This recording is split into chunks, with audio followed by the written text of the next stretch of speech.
What's up, people of the world? It's me, Alex Swimmer, aka AP3 Jumped In. Welcome to a brand new Casa Grande's episode review. I haven't done one of these in a very long time. I know I'm very late on these particular episode reviews, but um, I don't really have any excuses for that. But it's a good way to stretch out content, I guess. So today I'm reviewing the episode Karma Chameleon. It's named directly after a song of the same name from like the 1980s. I'm sure all of you have heard it. This is one of the only times the Lighthouse or the Casa Grande is directly references the title of something as like the same exact title of something. There's a completely random example, but Crash Nitro Kart does the same exact thing. Two of its tracks are called Jungle Boogie and Thunderstruck, named have the same exact names as the songs that they're trying to reference. So I had Thunderstruck as my ringtone at one point, actually, but I'm getting off topic. So yeah, this episode, it's very interesting. There's my little owl in the back. There he is. And the Hulk is on my calendar for this month of July. So anyway, back on topic. So this episode, it's very interesting. It's pretty good. It has a unique premise. It's about Sid's family. They're basically letting these reptiles certain different types of reptiles stay over for the weekend because they have nowhere else to stay.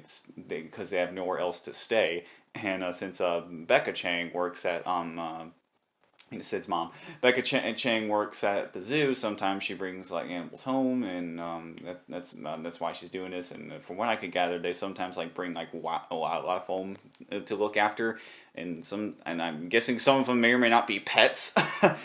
But yeah, so I bet zoo life is fun. So yeah, they asked Rosa about this because she works for the apartment complex, but Rosa says she'll only allow it just for this weekend. Then and they don't want the main landlord, Mr. Scully, to find out about this. He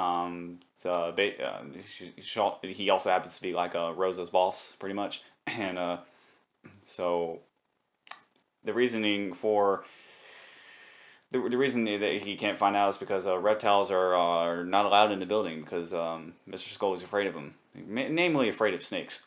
And also Bobby turns out to be afraid of snakes later on in the episode, which leads to a lot of comedic results.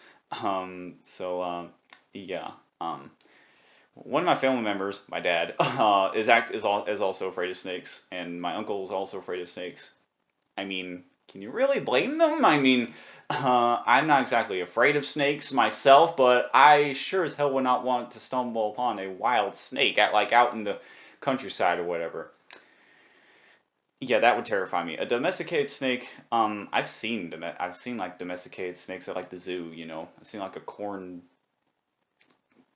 snake or whatever that's called. Anyway, so unbeknownst to Rosa and the rest of the cast, Mr. Scully comes in unannounced to install new smoke detectors. So everyone is scrambling to try to hide the snakes. Like, they go from building to building to building trying to hide them. There's even this one cool animated sequence inspired by Scooby-Doo, and then it becomes even more stylized than that, where everything is everything is the buildings are colored a certain way. The characters are all colored purple, and it looks really stylized. And so that sequence is really cool. It's probably my favorite sequence out of the whole episode.